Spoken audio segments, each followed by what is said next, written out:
नमस्कार मित्रहरू, तपाईहरु समक्ष फेरि नानीहरुको अपडेट लिएर आएको छु हगि। साँझ भयो र दुईजना उ भित्र गएको छ कि निस्केको छैन। ओ दुईजना फुच्चेहरु, मेसी रोनाल्डो यहाँ छिटो आउ त, मिठाई ल्याइदिएको छु।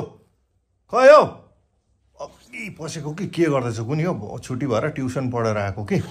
अघि मोबाइल माग्दै थियो हो, अब हामीले चाहिँ दिएन कि छैन भनेर लुकाएर राखेको थियो। ना भेट्यो कि मोबाइल के गर्दैछ हेरौँ है। ओ मेसीहरु कहाँ छौ? हल्ला गरेको सुन्दै चुपचाप यो भित्र परेछ त के गर्दैछ हेरौँ है मित्र। हेरौँ है। आमामामा हेर त, दुई भाइ त यहाँनिर हेर भिडियो गेम खेल्दै रहेछ यहाँ मोबाइल हातमा लिएर। कहाँबाट पायो तिमीले? आमामामा लु हेर्नुहोस् त मित्र हो, देख्नुभयो? हामी चाहिँ नानीहरूलाई ज्ञानी होस् भनेर स्कुल पढाउँछौँ हो। स्कुलमा चाहिँ अब है ज्ञान शिक्ष, खाता किताबहरू लिएर जान्छ हो, टिफिनहरू लिएर जान्छ चटक्क भएर।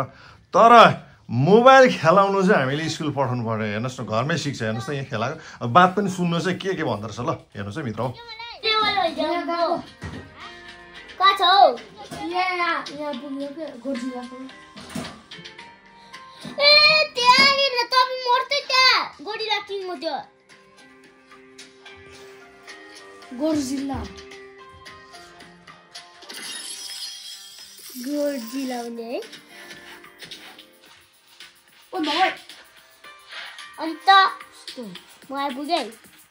ल तिमीहरू मोबाइल खेला र म चाहिँ एकछिन बसेँ यहाँनिर। देख्नु मित्र हो, हामीले चाहिँ हाम्रो नानीहरूलाई चाहिँ नि हो, हाम्रो नानी भन्दा सबैको नानी कुनै पनि घरमा भनौँ न है, आमामाले हेर्नुभयो मोबाइल खेलाउन चाहिँ भइसक्यो। लु भन्नुहोस् न, पहिला हाम्रो जमानामा के थियो भन्नुहोस्? केही थिएन, सानो रेडियो थियो है, या ठुलो रेडियो है। त्यो रेडियोमा हाम्रो बाजेहरूले है, बाबाहरूले समाचार सुन्थ्यो। कता कता मैले अब स्कुल पढ्दाखेरि सुनेको समाचार भन्दाखेरि चाहिँ कर्स्याङ रेडियोबाट क्या, कर्स्याङ आकाशवाणी कर्स्याङ भन्ने आउँथ्यो। अल इन्डिया रेडियो बिहान 8 बजी हो कि त्यस्तो कतिवटा क्या आउँथ्यो नि।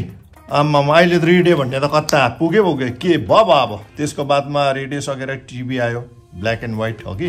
हामी त्यति बेला है कसैको साथीहरूको घरमा त्यति बेला टार्जन आउँथ्यो नि, सन्डे आइतबार 9 बजी। आम्मामा कस्तो भिड लाग्थ्यो अरूको घरमा हेर्नु जाने क्या बिहान है। टिभी भनेपछि हुरुक्कै त्यति बेला।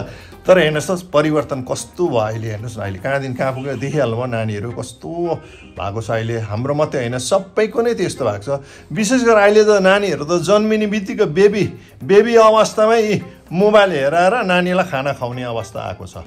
अब के भन्नु, यो देशले धेरै प्रगति गरेको भन्नु कि हाम्रो नानीहरू, हाम्रो बालकहरू एडभान्स भएको भन्नु कि हामी गार्जेन नै हाम्रो नानीहरूलाई प्रोत्साहन दिएको भन्नु? अब कसको के कमी हो अघि। र त्यसले गर्दाखेरि अघि अब यति बेला झट्टै मोबाइल खोज्नु पनि मिलेन अघि एकदम। अब फेरि अहिले कस्तो हुन्छ अहिलेको नानीहरू है, त्यसले गर्दाखेरि अब जहाँ लुकाए पनि भेट्छ। र हामीले जति नै पासवर्ड चेन्ज गऱ्यो भने कता न कताबाट चाहिँ उहाँहरूले हाम्रो नानीहरूले चाहिँ फुस्काइहाल्छ है। र यसरी है अब आउने दिनहरूमा हामीले हाम्रो नानीहरूलाई यो मोबाइलको लतदेखि कसरी टाढो राख्नुपर्ने, तपाईँहरूको मूल्यवान कुनै एउटा मिठो सजेसन छ भनेदेखि अवश्य कमेन्टमा भनिदिने हगि। र यति भन्दै यो सानो अपडेट यहीँ राख्दछु। हस् मित्र, फेरि अर्को नेक्स्ट अपडेट यस्तै लिएर आउने कोसिस गर्छु। त्यति दिन म तपाईँहरू बिदा चाहन्छु। धन्यवाद।